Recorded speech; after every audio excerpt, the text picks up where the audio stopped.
ત્રિદલમ ત્રિગુણાકારમ ત્રિનેત્રમ ચ ત્રયાયુધમ ત્રિજન્મ પાપ સંહારમ એકબિલ્વમ શિવાર્પણમ. નમો નમઃ. તમારા બધાનું સ્વાગત કરું છું આધ્યાત્મિક મહાશક્તિ કાર્યક્રમમાં, જેમાં આજે આપણે વિચાર કરવા જઈ રહ્યા છીએ બિલ્વપત્ર, બિલ્વ વૃક્ષ અને બિલ્વ વૃક્ષની ઉત્પત્તિ અને કેમ બિલ્વ વૃક્ષને આપણે પવિત્ર ગણીએ છીએ. ભગવાન સાંબ સદા શિવને અત્યંત પ્રિય એવું કોઈ વૃક્ષ હોય તો એકમાત્ર બિલ્વ વૃક્ષ છે. આપણે સૌ જાણીએ છીએ મૂલતો બ્રહ્મ રૂપાય મધ્યતો વિષ્ણુ રૂપિણે અગ્રત શિવ રૂપાય એક બિલ્વમ શિવાર્પણ. બિલ્વાષ્ટક આવું સ્પષ્ટ રૂપે કહે છે કે ભગવાન સાંબ સદા શિવને જે અત્યંત પ્રિય કોઈ વૃક્ષ હોય તો એ બિલ્વ વૃક્ષ છે. તો કેવી રીતે થઈ આ બિલ્વ વૃક્ષની ઉત્પત્તિ? બિલીપત્રના ઝાડની ઉત્પત્તિ કેવી રીતે થઈ? ભગવતી પરાંબિકા રાજરાજેશ્વરી માં પાર્વતી ભગવાન સાંબ સદા શિવને મેળવવા માટે ઘોર તપ કરે છે. એ ઘોર તપ કરતા કરતા જ્યારે એમને પાણીનો ત્યાગ કર્યો, ખોરાકનો તો એના પૂર્વે ત્યાગ કરી જ દીધો હતો, પણ એ ખોરાકનો ત્યાગ કરતા કરતા એમને જ્યારે અપર્ણા પર્ણો ખાવાની શરૂઆત કરી તો કેવલ સુકાયેલા પર્ણો ખાતા, તપશ્ચર્યામાં લીન થતા થતા થતા જ્યારે શરીર એમની ઉર્જાને આત્મસાદ રૂપે દેખાતું હતું, ત્યારે એ ઉર્જાને વધુ પ્રશસ્ત કરવા માટે અને તપશ્ચર્યાને વધુ પ્રબળ કરવા માટે માએ કેવલ સૂકા પાન ખાધા, અને એમાં પણ એક પાન ખાઈને એ સમયને વ્યાપન કરતા. અને પછી તો એમાંથી એ પાન ખાવાનું પણ એમને છોડી દીધું. એટલા માટે માં પાર્વતીનું એક નામ છે અપર્ણા. કલત્રમ ચરિત્રમ વિચિત્રમ એવું નું એક નામ છે અપર્ણા, જેને પાન પણ ખાધું નથી. આ ઋષિઓ દ્વારા અપાયેલું નામ છે. પાન ખાવાનું પણ છોડી દીધું, કેવલ પવન ઉપર શ્વાસના અનુબંધાને એમને વ્યાપન કરવાની શરૂઆત કરી, તપશ્ચર્યાના બળથી જીવન. અને એટલા માટે માને અપર્ણા કહેવામાં આવે છે. તપશ્ચર્યા વધતી ગઈ વધતી ગઈ વધતી ગઈ, એની ઉર્જા, એની ઓરા, એનું તેજ, એનું લાવણ્ય એટલું પ્રબળ થયું કે માના લલાટ ઉપર, ભાલ ઉપર એક પ્રસ્વેદનું બુંદ આવીને ઊભું રહી જાય છે. અને મા જગદંબા પોતાના અંગૂઠાથી પ્રસ્વેદને નીચે નાખે છે. જ્યારે એ નીચે પડે છે, એ જગ્યાએ જે જગ્યાએ એ પ્રસ્વેદનું બુંદ પડે છે એ મંદાર પર્વત ઉપર પડે છે. અને મંદાર પર્વતમાંથી જે વૃક્ષ જન્મ લે છે એ વૃક્ષ એટલે બિલીનું વૃક્ષ, બિલીનું વૃક્ષ, બિલ્વપત્ર. એ વૃક્ષ એટલે બિલ્વ વૃક્ષ. અને એટલા માટે બિલ્વ વૃક્ષની ઉત્પત્તિ માં જગદંબાના પરસેવામાંથી થઈ એવી મનાય છે. પ્રશ્ન બહુ આશ્ચર્યજનક છે કે શું કોઈના પરસેવામાંથી વૃક્ષ ઉત્પન્ન થઈ શકે ખરા? હા, 100% થઈ શકે. કેમ? આપણે જે જીવનમાં જીવીએ છીએ એટલે કે પંચ મહાભૂતોના આશ્રિત રૂપે આપણું આ શરીર બનેલું છે. પૃથ્વી, અગ્નિ, જળ, વાયુ અને આકાશ. જ્યારે આપણું શરીર છૂટે છે ત્યારે પંચ મહાભૂતોમાંથી 3 તત્વો જતા રહે છે. જો અગ્નિ સંસ્કાર આપવામાં આવે તો પણ, દફન વિધિ કરવામાં આવે તો પણ, અગિયારીમાં નાખવામાં આવે તો પણ, પાણીના અંદર જળ સમાધિથી શરીરનો નાશ કરવામાં આવે તો પણ, અથવા જંગલમાં પશુઓના ખોરાક તરીકે પણ જો આ શરીરને છોડી દેવામાં આવે તો પણ આપણી પાસે 3 જ તત્વો બચે છે.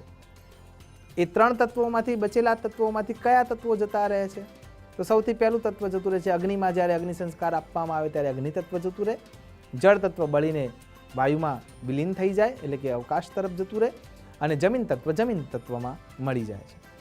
તો એ 5 મહાભૂતોમાંથી આ 3 તત્વો છૂટા પડીને વિલીન થઈ ગયા. 2 તત્વો બચે છે, વાયુ અને આકાશ.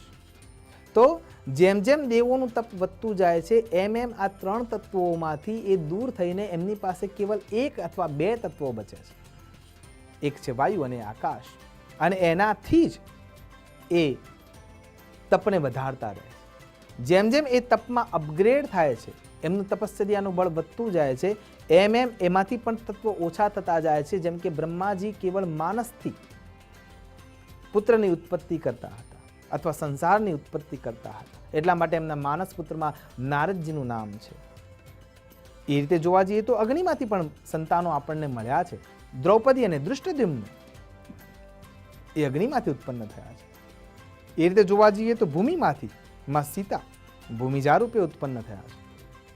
પાણીમાંથી નિર્જા માં લક્ષ્મીજી ઉત્પન્ન થયા છે, અને પર્વતમાંથી પર્વત જા એટલે પાર્વતીજી ઉત્પન્ન થયા છે. એટલા માટે મૈથુની સૃષ્ટિની જ્યારે વ્યવસ્થા વિચારવામાં આવે છે તો એ પંચમહાભૂતોથી બંધાયેલી છે. પણ જેમ જેમ તમારી તપશ્ચર્યા વધતી જાય, તમારા તત્વોમાંથી જરૂરિયાતવાળા તત્વો તમે આત્મસાત કરી લો અને એના ઉપર તમારો કંટ્રોલ આવી જાય, ત્યારે તમારા શરીરના ઇન્દ્રિયો દ્વારા સંતાન ઉત્પન્ન થાય એવું જરૂરી જરાય નથી. આપણે ખાલી થૂંકીએ છીએ કે પરસેવો નાખીએ છીએ તો એના અંદર પણ કેટલાય પ્રકારના જીવાત્માઓ તો છે જ. આપણા શરીરના અંદર કેન્સરના કીટાણુઓ છે જ, પણ જ્યારે એને એવું વાતાવરણ મળે છે ત્યારે એ એક્ટિવ થાય છે. એટલે આપણા શરીરમાંથી જો જીવાત્મા ઉત્પન્ન થઈ શકતું હોય તો આ તો જગદંબા પાર્વતી છે.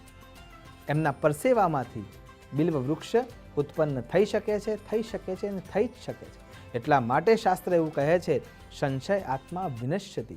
આમાં શંકા કરવાની કોઈ વાત આવતી જ નથી. તો માના શરીરમાંથી બિલ્વ વૃક્ષ ઉત્પન્ન થાય છે.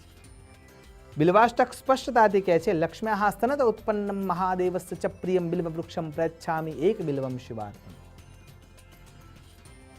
એટલે ઘણી જગ્યાએ એવું મતાંતર જોવા મળે છે કે લક્ષ્મીજીના શરીરમાંથી બિલ્વ વૃક્ષની ઉત્પત્તિ છે, પણ અહીંયા સમજણમાં થોડોક અભાવ જણાય છે.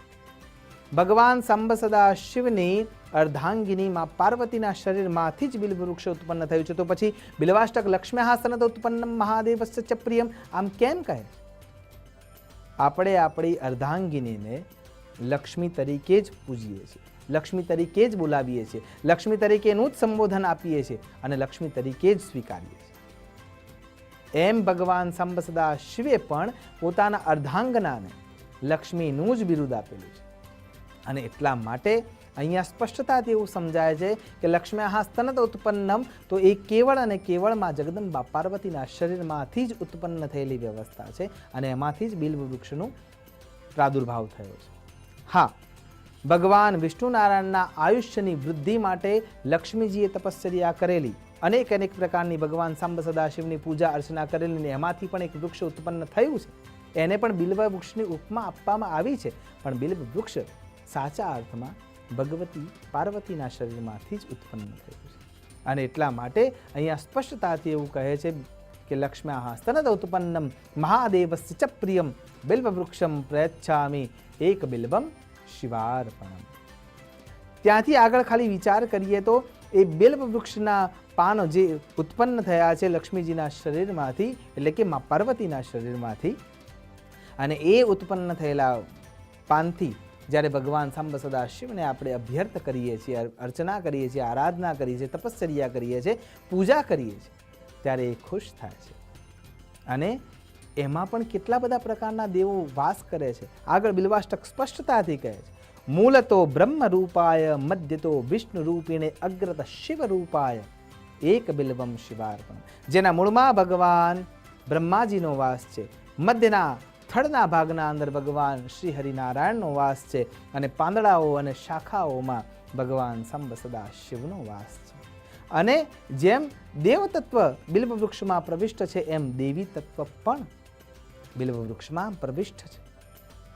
જેમ કે મૂળમાં ભગવતી ગિરજાનો વાસ છે, થડના અંદર જોવા જઈએ ત્યારે માં માહેશ્વરી એમાં વાસ કરે છે, અને પાંદડાઓમાં જ્યારે જોઈએ છે તો સાક્ષાત જગદંબા પાર્વતીનો વાસ છે.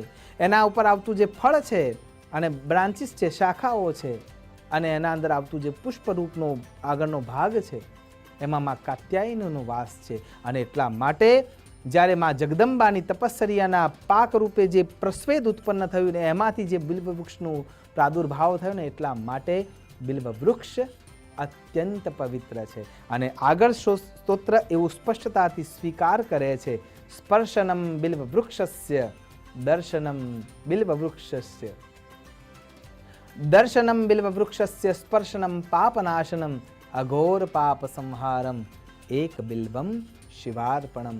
ભગવાન સાંબ સદા શિવની આરાધનામાં બિલ્વ વૃક્ષના પત્રોથી આપણે ભગવાનને યજિત કરીએ અને ભગવાન આપની સૌની મનોકામના પૂર્ણ કરે એવી અભ્યર્થના સાથે નમસ્કાર. અસ્તુ સદા શિવોહમ. નમો નમઃ.